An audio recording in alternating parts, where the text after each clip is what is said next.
Assalamualaikum warahmatullahi wabarakatuh. Saya Muhammad Nuzulul Hidayat Kono dari kelompok 6 akan menjelaskan materi tentang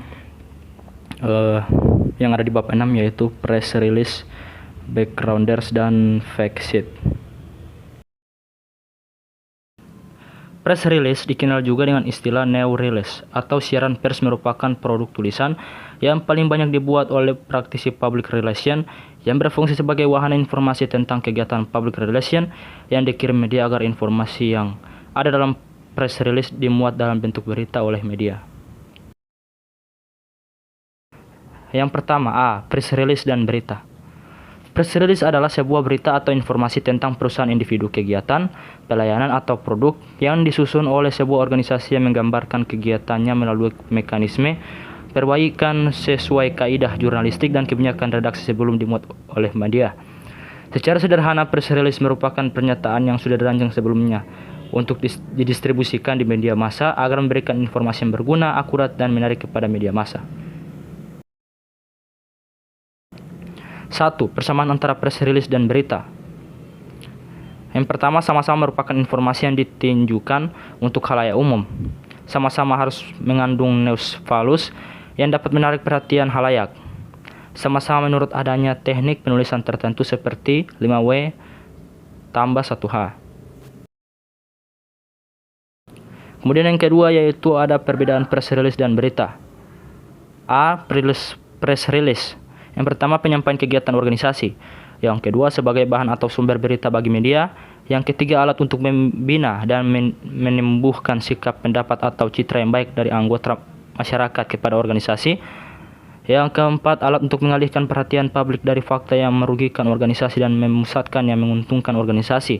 Yang kelima, dibuat oleh organisasi atau perusahaan. Kemudian B, berita jurnalistik. Yang pertama, dibuat oleh wartawan. Yang kedua, melaporkan fakta sebagaimana adanya. Yang ketiga, biasanya banyak untuk peristiwa yang non-rekayasa. Kemudian yang keempat, dampak pemberitaan tidak terlalu harus berkembang kepada sikap atau pendapat yang baik terhadap apa yang disampaikan, malah dapat terjadi yang sebaiknya. Selanjutnya yang B, yaitu kesalahan PR dalam membuat press release. Bab ini mengurai faktor penulisan. Seringkali ditemukan hal-hal press release tidak dimuat media. Ini yang disebut sebagai kesalahan public relation dalam menulis press release. Antara lain, yang pertama, rilis tidak mengandung news falus. Yang kedua, teknik penulisan rilis yang jelek. Kemudian ketiga, rilis salah media dan salah sasaran. Keempat, terlalu sering mengirim rilis. Kelima, public relation gagal membuat beda dengan kompetitor. Yang keenam, rilis terkesan sebagai alat promosi. Kemudian yang C, jenis-jenis press release. Mengacu pada pendapat Thomas Bivens, terdapat 3 jenis press release, yaitu yang pertama, basic publicity release. Topik press release jenis ini adalah segala informasi yang dinilai mengandung nilai berita bagi media massa. B, product release. Press release ini berisi informasi tentang produk perusahaan, misalnya peluncuran produk baru, perusahaan baru, dan lainnya. Kemudian C, financial release. Tidak semua perusahaan menganggap penting informasi jenis ini. Informasi keuangan biasanya dianggap tabu menjadi konsumsi umum. Berkaitan dengan jenis-jenis rilis, Terence Sim menyebut 3 jenis press release. A, product release, mengumumkan produk baru, fitur, dan manfaat produk. B, executive statement release, adalah press release mengenai CEO dan para eksekutif perusahaan lainnya. C, future articles, merupakan penjelasan yang perinci mengenai produk atau program lain yang layak diberitakan yang telah ditulis public relation untuk segera dipublikasikan. Selain itu, terdapat jenis lain yang perlu ditambahkan, antara lain A, relation release. Press release ini berisi informasi yang ditunjukkan untuk menjaga hubungan dengan publik. B, response release. Press release ini ditunjukkan untuk merespon komplain-komplain masyarakat terhadap perusahaan. C, bad news.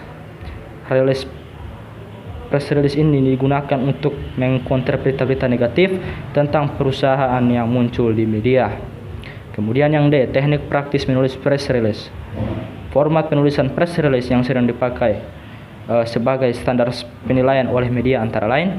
Yang pertama, menentukan satu tema, key issue atau news falus. Yang kedua, buat sesuai pola piramida terbalik. Yang ketiga, rilis harus informatif. Yang keempat, hindari pesan-pesan menjual. Kelima, paragraf singkat. Yang keenam, format, jangan ditulis tangan. 7. Identifikasi. 8. Tanggal rilis. 9. Waktu pengiriman. 10. Pilih media pengiriman. 11. Pilih aksesoris yang menarik. 12. Undang media. 13. Tulis eksklusif. 12. Beri tanda di akhir rilis. 15. Jangan salah ketik. 16. Pertimbangkan rumus 7 unsur. Kemudian yang E yaitu backgrounders. Backgrounders atau tulisan latar. Ini berisikan informasi tentang segala hal yang tidak tersampaikan lewat press release, yang juga melengkapi rilis. Mengacu pendapat Fraser P.